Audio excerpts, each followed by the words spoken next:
Hi everybody, hello and welcome to this video and welcome to this interview with the awesome Anna McKerrow. So this is going to be an interview about Anna's brand new book and I'm really excited to find out more about it. If you see my last interview with Anna McKerrow is about her first book in this series, Daughter of Light and Shadows. It was a fairy romance thriller and now we have the second installment in this series. So welcome Anna, it's really awesome to have you here.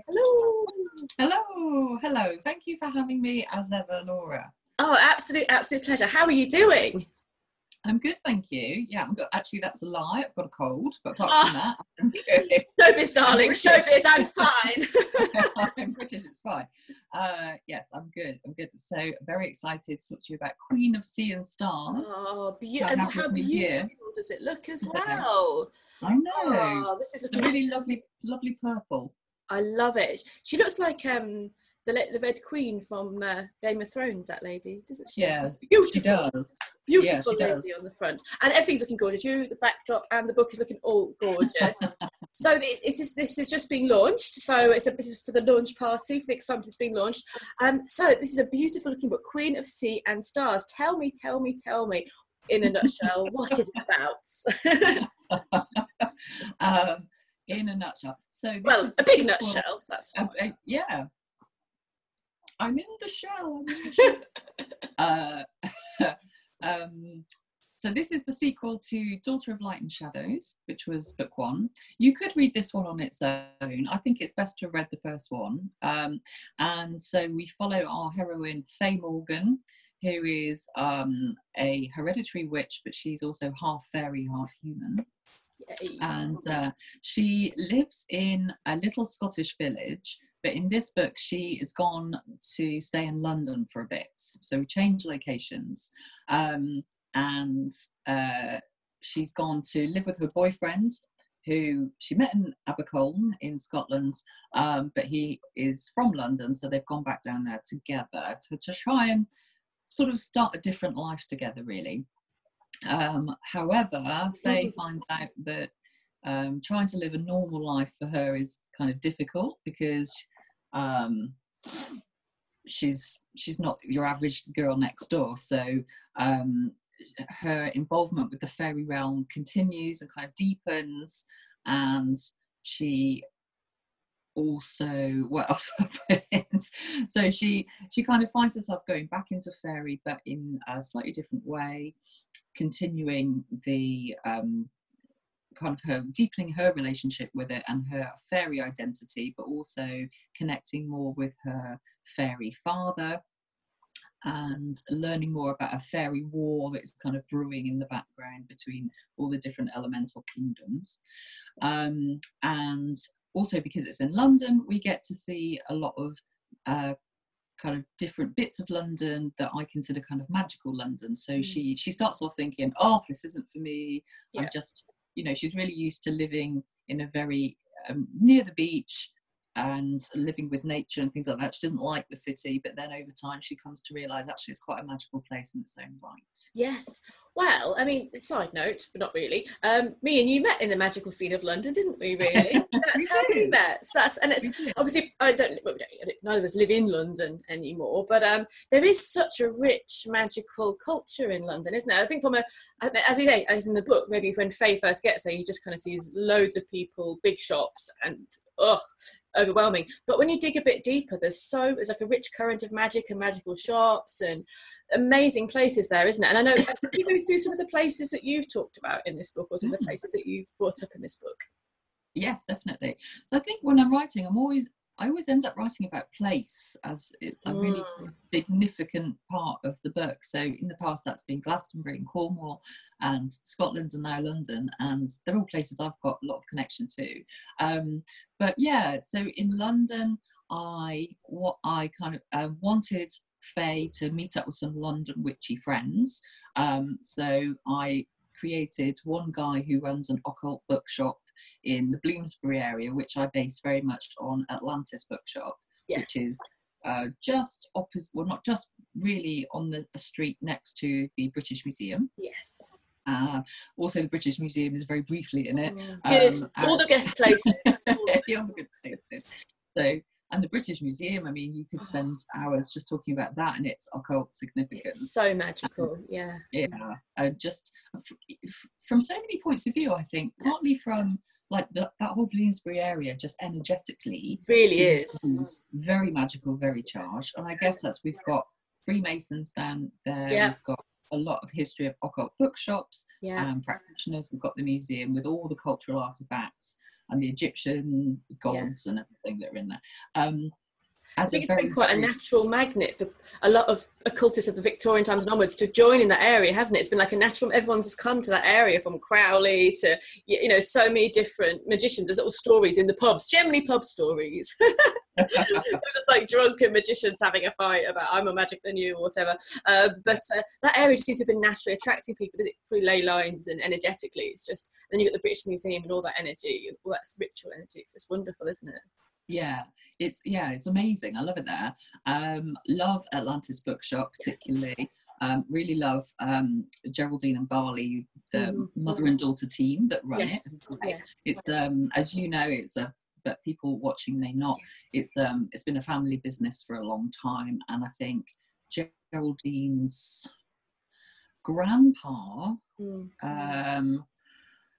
was a very key occult figure that I've now forgotten the details about, but was an affiliate of Crowley as well. So they've got that room downstairs where a lot of ritual and things has taken place, including those luminaries.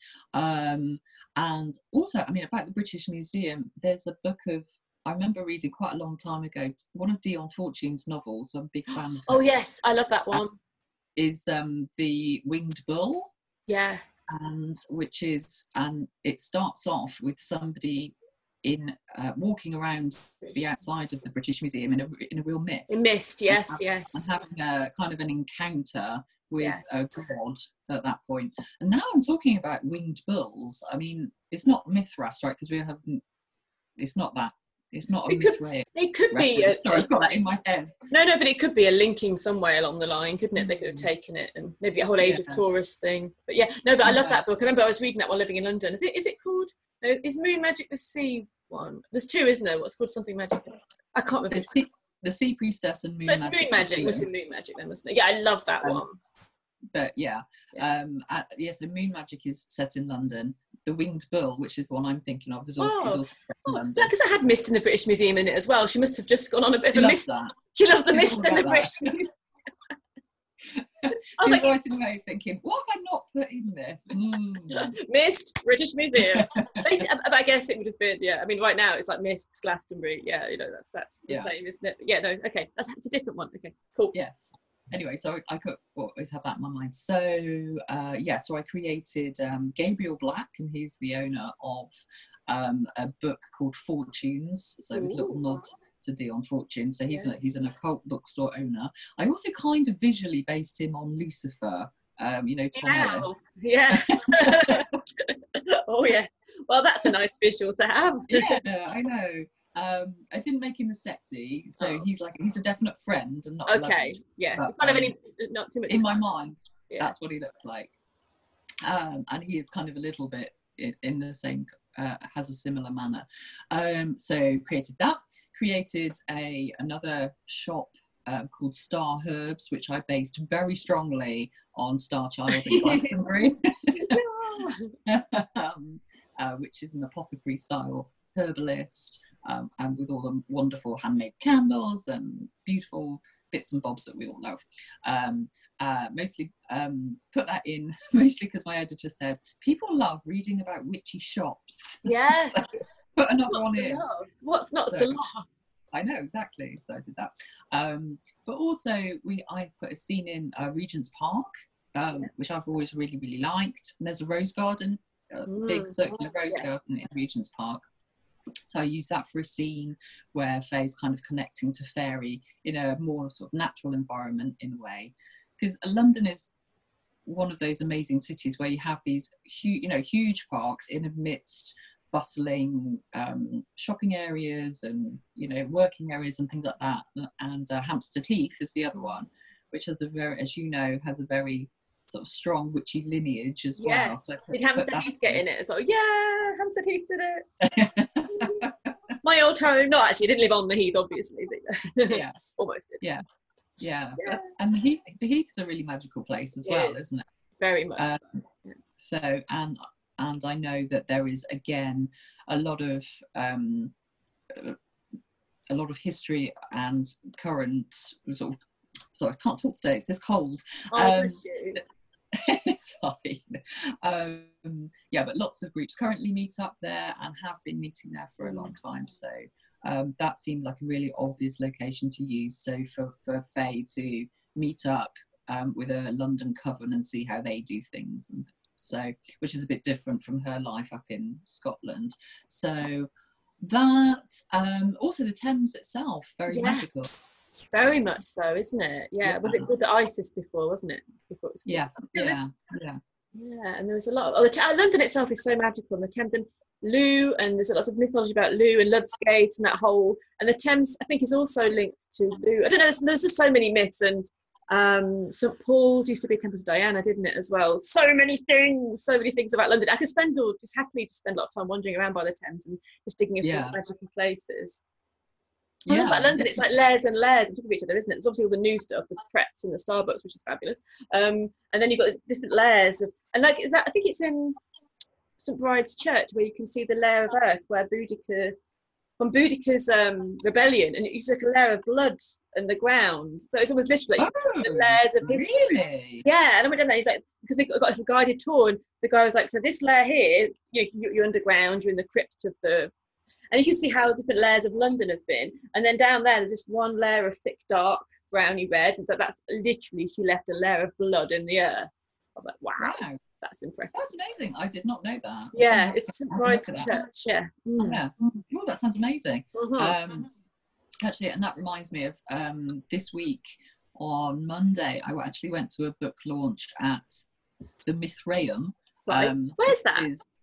So it's right by Bank Station, basically. It's in the city. And surprise me, it's in the city. It's a temple to Mithras, and originally it was excavated in that site in about the 1950s when they were building a legal and general HQ there. Yeah. At that point, they took it all out and took it to another part of London and put like a false floor over it, and just kind of, you could go and see it as tourists, but it wasn't very well looked after apparently. So it was there for a while. I can't remember where it was, in a car park or something ridiculous. Typical. Like that. I know. And then about a year and a half ago, it all got brought back to its original site and remade.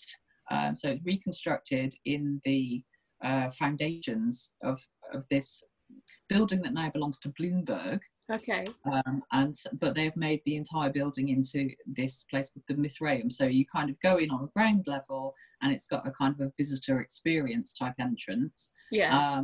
And then you get a tour to go downstairs. Very nicely done. It's all kind of black around you going downstairs. So you do very much feel like you're going down into the underworld.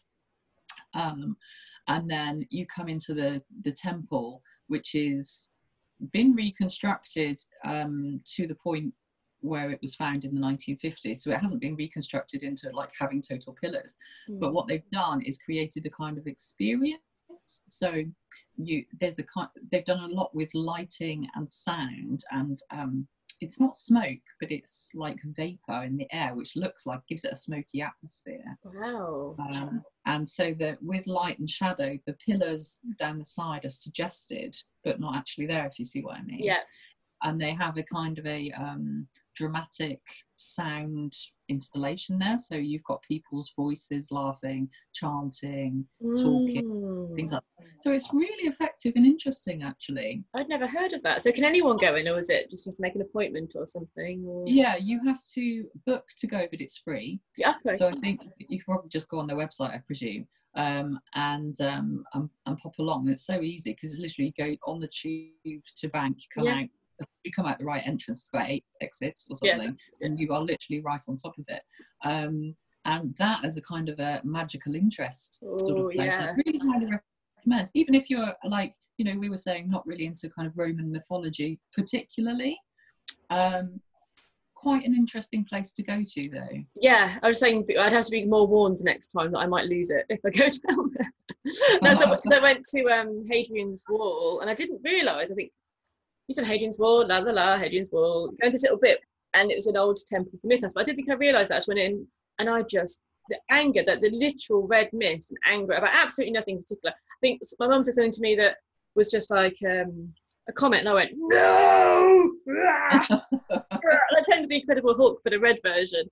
And then literally as I walked out, the mist left and it went. And it's just not like me, lose my temper. I don't get angry at people at all on a drop of a hat. And it was just really weird that I felt as I walked away, that just literally dissipated. A bit like you were like, what was that? It was a very strange thing. And it wasn't a good thing for me. I didn't like it. But yeah, Roman stuff's fine. I just put a bit too much Celtic. Woo. Oof. Yeah, sorry, someone just knocked on the door. It's Mithras. He's like, don't diss my temple. Do not diss.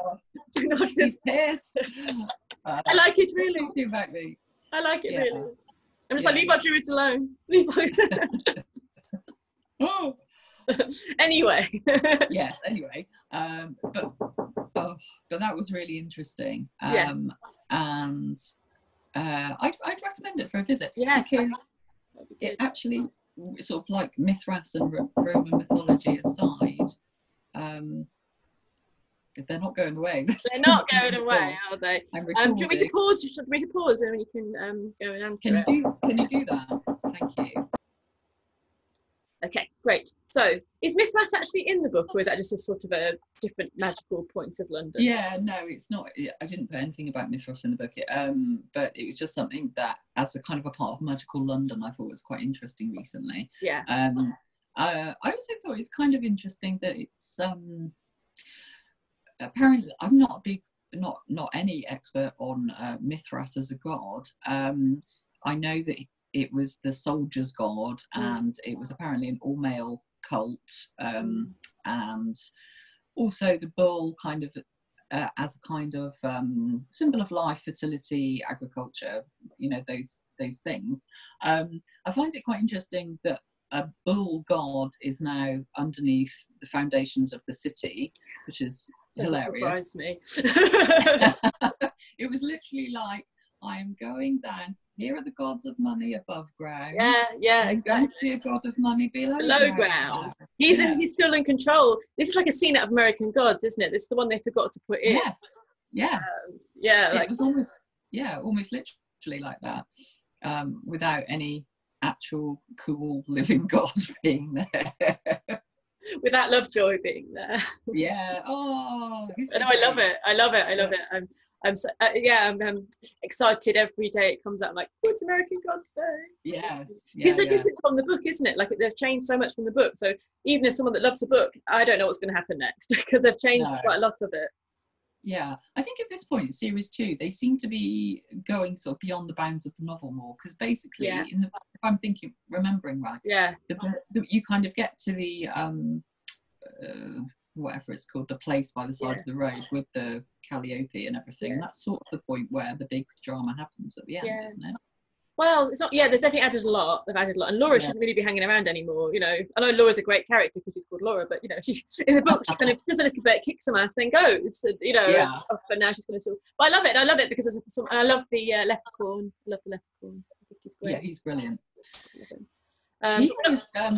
He was in The Wire also, because we just watched the entire 5 series of The Wire over the past few months, and he was in that. So was he? He got a very starry acting career, actually. I don't know what his name is, the actor, but yeah, he's good. He's good, isn't he? I also like Queen Bilquis. Oh, she's fabulous, and she's got a bigger role as well, hasn't she? Because she got swapped out quite early in the book, and she's got a bigger role, so she's great as well. Anyway, it's not about Neil Gaiman's book, which I'm sure has plenty of sales. It's about this new book that we want to talk about. But why is it called Queen of Sea and Stars? Is there it's more of an Earth book, isn't it? It's more of an Earth book, as you said. It is. So, because that's what the publisher wanted to call it. Well, it's a very good name. I love it. It's envisioned some really lovely, beautiful energy and stars and all the good things. Yeah. I mean, with the titles of books, it's a common thing that the author wants to call it something, and the publisher will be like, yeah, that's not what's going to happen. So to be honest, I don't mind at all. No, it's a beautiful flowing name, isn't it? Yeah, it's fine, it's nice. I find it's probably, as you say, slightly misleading about what it's really about, but with titles and covers, publishers are kind of the experts in terms of what's commercial and what makes people buy it. So you and I may want to call it Fae, contemporary queen of the London boroughs, or something like that. I don't think I'd go for that. I think I know what you mean though. This kind of Earth Witch elemental power. Yeah, absolutely. Yeah. I know it's hard. It's hard to encapsulate everything that the book's about. So my plan for this series of books was that each book would kind of focus on one of the Faery elemental kingdoms. So the first one began with the kingdom of water, and this one is the kingdom of earth. So Fae accesses the kingdom of earth initially by hamster teeth. Yay! Yay! And the fairy forest and those kind of things. So it was nice to explore a different element and a different king and queen of that element, and who they were, what they were like, and things like that, and kind of what the magic of that element was. Oh, brilliant! That's great. It's very, very exciting. And did you sort of put different kinds of elemental beings in that kingdom as well, and different sort of more earthy ones? Is that Yes, yeah. So in the first one, I had things with fins and frog feet and all sorts of things like that. And in this one, so I had kind of the more gnomey type of earth spirit, and things like half rabbit creatures and things kind of like foresty creatures, things like that. And the queen of that element is very, she comes in towards the end, in the second half anyway, and Queen Morano, and I really enjoyed writing her particularly because she's a very trying to think, large, lusty, physical queen, who ultimately obviously is the queen of all physical life on earth. So she kind of has things growing into her and out of her at all times, but she's also, physically large, strong, prepossessing. She has a big presence. Yes, exactly. And she's very, very, very sexual as well. So I will leave that for everyone to find out for themselves. But in my defense, don't defend it. Don't defend it. Good. There's a complete internal logic about that. And like we talked in the previous time, we talked about Daughter of Light and Shadows, that fairy realm generally having very sexual energy, because this is the elemental realms of life, if you like. So and they're not English. They're not going, I couldn't possibly, don't look at me, don't. Excuse me, Carol, can I talk to you in the conservatory? Conservatory, Bob, everyone will see. It's true. Absolutely, but it is, and it's it's the force of life, unapologetic force of life. And I think it's really good that you don't want to have an earth mama that's some kind of waif, do you? Like, obviously we've projected all the time that sexiness is to be skinny, blah de blah, whatever. But I don't agree with that at all. But I think it's amazing that you're bringing in a proper earth mama with a proper earth mama's appetites as well. Yes, yeah, that are considerable. I can't wait to see this. If you think it's considerable, I think I need to. I had on this book, I had an editorial note. I actually think there's less sex in this book than there was in the first one, but I'm not sure. I think so. But I had an editorial note on this one that says, can we tone down the orgies, please? That's a writing highlight of your life. Yeah. I was quite proud of that one. I did have to tone one scene down a bit. Can we turn down the orgy? But, don't worry, orgy fans. There's still a fair way in there. Good. Phew. Thank goodness for that. I was concerned. Yeah. actually, as a this is very just to say, this is very definitely, as is Daughter of Light and Shadows, an adult book. I've got it by the orgy conversation. Yeah, if you haven't picked that one up so far. I think in some perhaps online places they might have been marketed as YA, which is young adult, and they aren't. So just to say that. Yeah, absolutely. Yeah. They're for the grown-ups, fully grown-up material. Yes. Fairies aren't all Tinkerbells. Yeah. No, exactly. Yeah, I was reading something quite interesting. I can't think what it was now. It must have probably been an article online just about. It was I think on Pathos, an article about the depictions of fairies in fiction at the moment, and that was really interesting because it was looking at the trends, how people are writing about fairies at the moment, and as I have done, pardon me, I've made all my fairies kind of humanoid, humanish size, slightly bigger, but arms and legs and all these things. So, and I could understand, it wasn't a criticism as such, but this person was saying, let's remember that is not really, that certainly doesn't represent the breadth of fairy experience and being, and that is, for the writer, quite a convenient way to represent fairies, and I think that's absolutely fair enough. I also think it's a convenient way for the fairies to show themselves to us as well, because I think fairies by nature are shapeshifters, and they can show their being to us in a way we understand more, or we can relate to more, if they're just at least slightly human.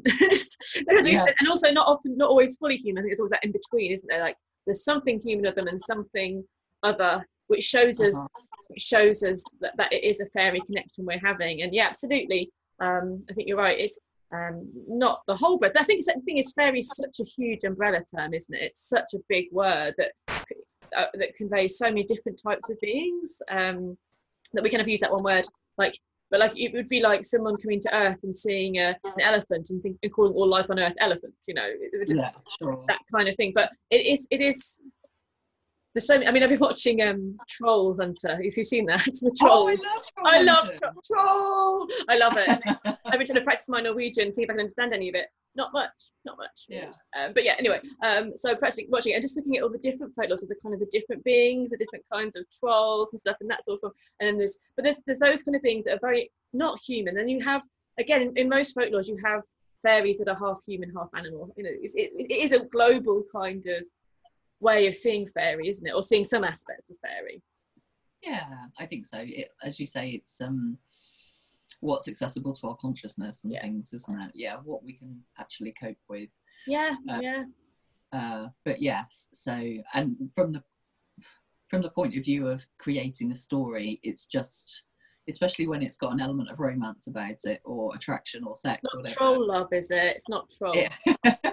It has to actually functionally work. So I can imagine like a fairy, I love my troll, he's my man, I don't care. I don't care what you think about him, I love him. Oh, I love my vagueness.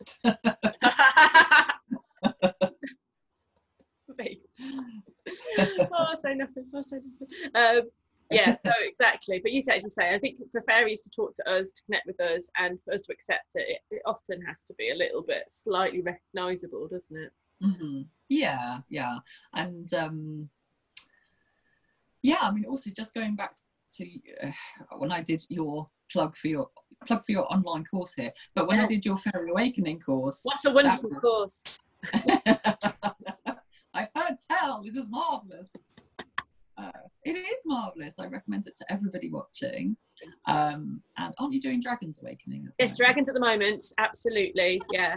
That's kind of awesome and powerful too. I'm loving it. Yeah, yes. And then Fairy Awakening will be in October if anyone's interested.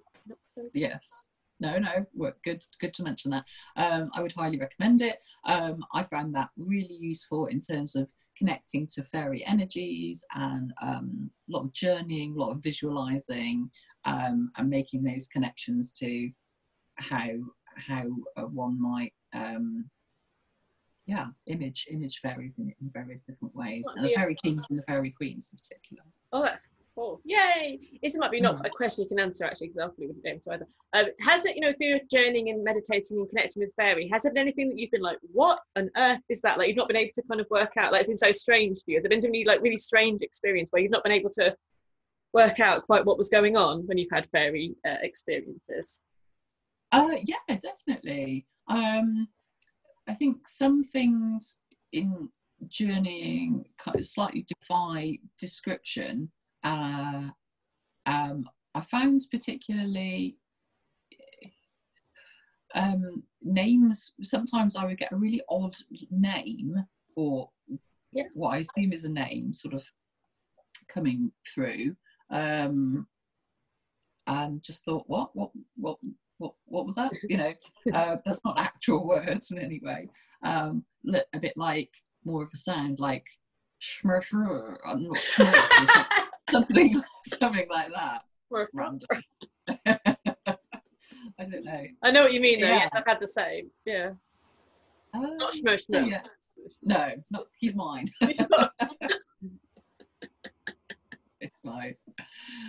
He's a sort of a black, clumpy, misty type creature. Shmur. I've completely lost the plot. Sorry, yeah. Awkward question, yeah. No, it's not an awkward question at all. But I think that was definitely the case in journeying. And some what I liked about what we did on your course, and really what I've probably continued to do, is to kind of repeat the journey through a familiar landscape to get to fairy. And that, because the more you do that, and then the more that you're journeying into fairy, it starts to become more familiar, and you're exploring different areas. So things that might have seemed strange, or you can go back and go, what was that again, or where does this go, or let's have a look at this bit, and you kind of map territory almost by doing that, don't you? It becomes more solid, doesn't it? The more times you go there, it's more solid and more easy to access, I think. No, I mean, not just with fairy. I think with shamanic journeying, and you go into the upper world and the lower world in the same way, and you can just keep going and keep exploring and never get to the end of it, which is lovely. Yeah, absolutely. Yeah. Then you go, my tummy's rumbling. I don't need to. I've been here for ages. I need some.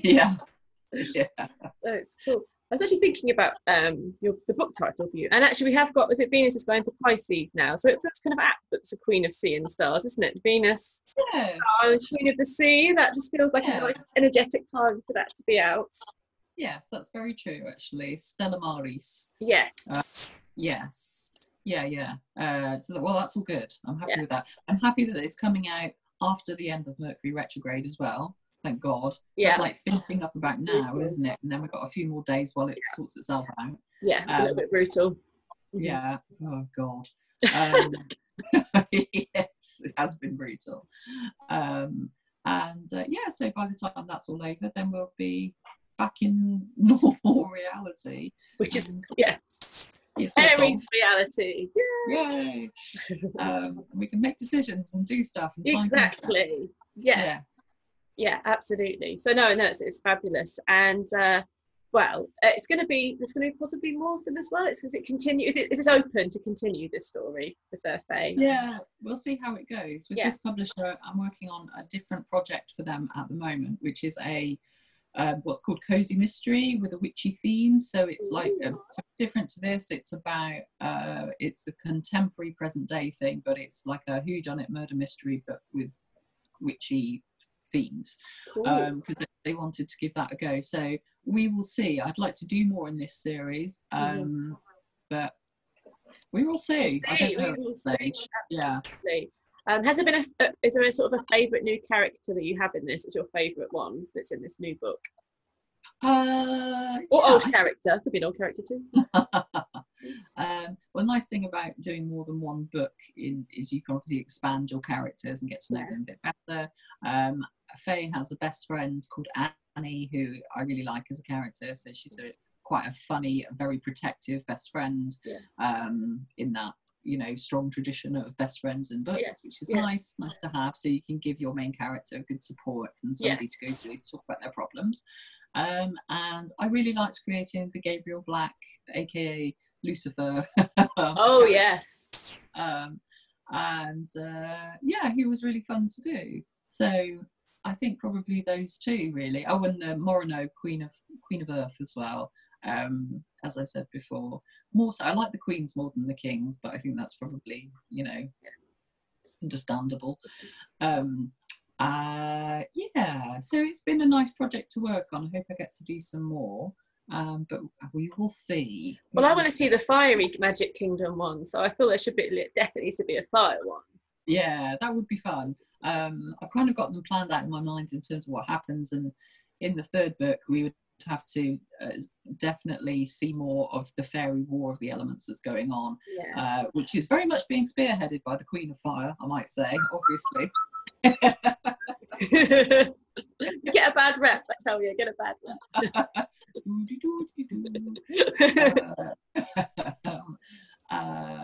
So yeah, that would be good to do, and how that's affecting, so how the fairy war is affecting the human world, because that obviously would have an effect. Probably not a very good one, because things are all out of balance and out of whack and everything. So and then obviously there would be the Air Kingdom. I guess I'd do that last. Maybe there could be, well, presumably at that point there would have to be some kind of bringing together and communication and compromise and things like that. All the air things. Yes. But that would be some way off. So buy the book. Yes. I can write more. Exactly. Buy the book. So I want to see what happened to the fire thing. All right. I'll find you. So on that note, where do people buy the book from? How can they get hold of it? How can they buy it? And all the deets. Okay. So you can buy this either in paperback format, or ebook for your Kindle on Amazon. And that is it. It's also going on Kindle Unlimited. So if you have that, which is kind of like, I think you pay us. Oh. Hello. Well, I can. Oh, you're back. I'm back. I don't know what happened there. Your name appeared upon the screen. Just in case anyone forgot your name, it's Anna McKerrow. Yeah, okay, Anna McKerrow. My battery is low, I think. So you can also get it on Kindle Unlimited, which is where you pay a monthly fee, and you can, take out as many books as you want during that time. So yes. Wonderful. So Amazon paperback and also Kindle as well. Fabulous, fabulous, fabulous. And where can they get hold of you and see all the things you're up to as well? So my website is annamckerrow.com, and I am regularly on Instagram, Anna McKerrow, and Twitter, same. And that is probably it, really. You've got a Facebook author page as well. Oh yeah, Anna McKerrow author on Facebook as well. So, and all of those are pretty active. Good. Yay! Brilliant. Oh, I can't. So yes, and also, is it? So it's out on the 5th, which is today. When we're launching this video, it'll be the 5th. So yeah, they can literally buy it now. Yes. 5th of April. Please buy now. Well, I'll put a link in. magic, buy it now. So and support Anna, and also support his amazing books, and support fairy writing as well. Real fairy, not kind of. I'm sure that lots of books are real fairy, but this has got a real magical base, like the other one, hasn't it? Like we were saying before, it's really lovely to have fiction that brings in a lot of myth and a lot of real magic life as well. Yeah, that's what I'm always wanting to do. So I hope people find it satisfactory on those levels. But I always want it to reflect my experiences of magic, as well as be a good read. Yeah, good. Yeah. Well, it is, and it will be. And I'm looking forward to reading this one. I loved Daughter of Light and Shadows, and I'm really looking forward to reading this one as well. And yay! And also, when's the Cozy Mysteries out then? When are these ones out? Oh, Cozy Mystery, as yet untitled, comes out in October, so we should be having a cover and a title fairly soon. Awesome. But I don't know anything more than that at this stage. It'll have some sort of corny title like Which Witch is Which or something like that. They always give these quite punny titles to Cozy Mysteries. So yeah. it'll be different, but it's I'm really enjoying writing it. I think it's quite good actually. So it's also set in Scotland. Oh, fabulous. Oh, I'm off to Scotland soon, so it's good. I shall. Lovely, lovely. But I think it says, Scotland, I love Scotland. It's just so wild and elemental, isn't it? It's so different to England, really. It's different to England's wild, but you have hills in England, don't you? Then you have Scottish hills. That's a hill. They're not messing around. They're not messing around. No, there's no time. No. And it's magical, and you can still have those little village communities which are quite kind of full of all the small town dramas, but you've also got quite a mystical feel in the background, so it works quite well, I think. Yeah, absolutely. Well, London, Scotland, all these places, fabulous magical places. You'd have to do a tour of all your magical places in your books. That's what you have to do. Oh my goodness, I would love that. Yeah. In the future, we can do that in the future sometime. That would be great. I like that idea. Yeah. Yes, I'm getting excited about that. We can walk around London. Of course, this was the place where Faye Morgan had a cup of tea. And we shall do the same in a witchcraft tradition of tea. Yes. Yeah, there's lots of tea in it as well. Oh, yeah. Hallelujah. Yeah. Hallelujah. Yes. Wow. So I think my battery is on the way out. Yes, I was thinking before the battery goes. Thank you so much for joining me, and I'm really excited for this book. Buy it now, everybody. It is available now, and today's launch day, so go over to Amazon and get hold of Queen of Sea and Stars by the lovely, the witchy, the wonderful Anna McKerrow. Thank you so much for being with me today. Oh, thank you so much, Laura, as ever. Love you. Take care. Bye.